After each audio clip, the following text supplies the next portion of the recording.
With there being 7 main Crash games, 3 card games and a handful of party and handheld titles, many fans of the orange marsupial character have discussed which of the games should be remade for the current era, like the original trilogy and CTR. So I decided to put my hat into the ring and talk about my thoughts on which Crash game is begging to be remade. Before we dive into it, let me be clear that I really want a new and original Crash game rather than a remake. The only reason I'm making this video is just for fun. That's it, nothing else. Apart from trying to get viewers onto my channel, but that's beside the point. Anyways, here's the first game we're going to talk about.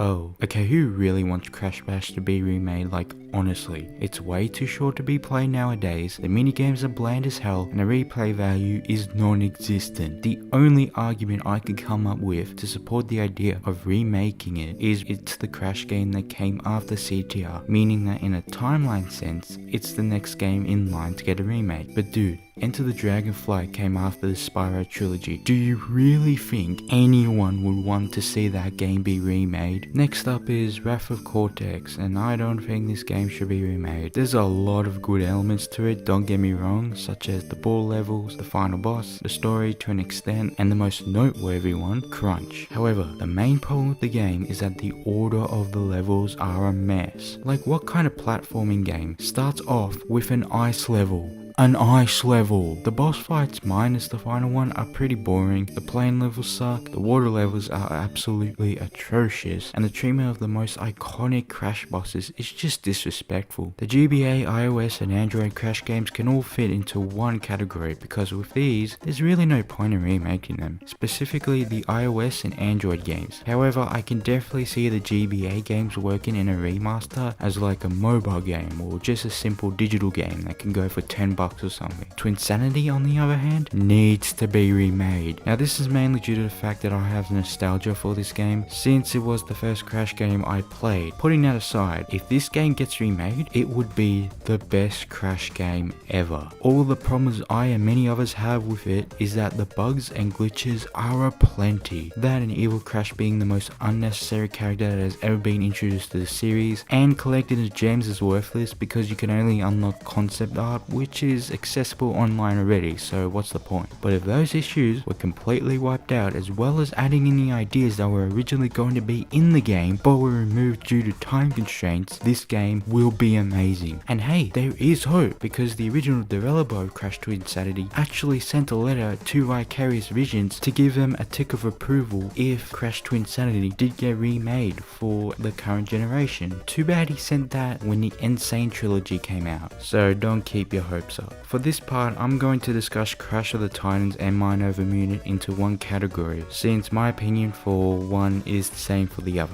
and that opinion is these games shouldn't be remade. Why that's the case is because it is way too risky to do so. Yeah, these games both have their fans, but they also have their haters as well. The same can be said for Wrath of Cortex, but at least with that game, the fans of it know there are glaring flaws with the game. Here, many people see that both the game's good ideas outweigh the bad, and vice versa. It would be really risky if Activision brought this style of Crash game back, meaning that the models they have currently will be pointless in the case of advertising these games, and will detract new fans from getting into the Crash series, since this would look completely weird to them due to Crash's tribal tattoos and Uka Uka's design. Seriously, what on earth were they smoking to come up with that monstrosity? No. Now on to the kart games. Now I don't know how much of you guys watching would like this idea for racing games, but what if the remakes for Crash Nitro Kart and Tag Team Racing be paid DLC for Nitro Fueled? Nitro Kart clearly makes more sense than Tag Team Racing because they have all the characters there, including the tracks. So why not just put in the hub world, the cutscenes and the story mode in a pack for like $6 to $10 and call it a day? Or you could have just put it in originally, since every single Nitro Kart track is in the game for free, but whatever, I don't care. Tag Team Racing on the other hand would be pretty tricky. Main reason being that there is so much stuff in this game that they would have to cut out huge chunks, such as the mini games, other than the bowling one of course, and the Uranus jokes, because we get it.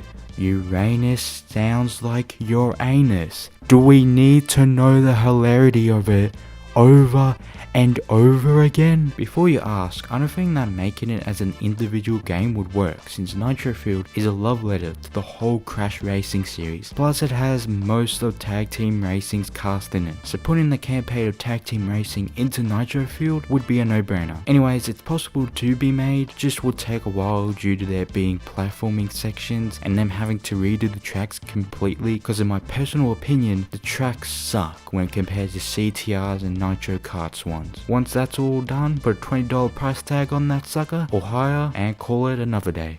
For now, that's all I have to say. Let us hope that a new Crash game is revealed before any other remake gets made for our boy Crash. And while we wait, you can pass the time by liking, sharing and commenting on the video, as well as subscribing and belling, is that even a word, on my channel. Okay, bye.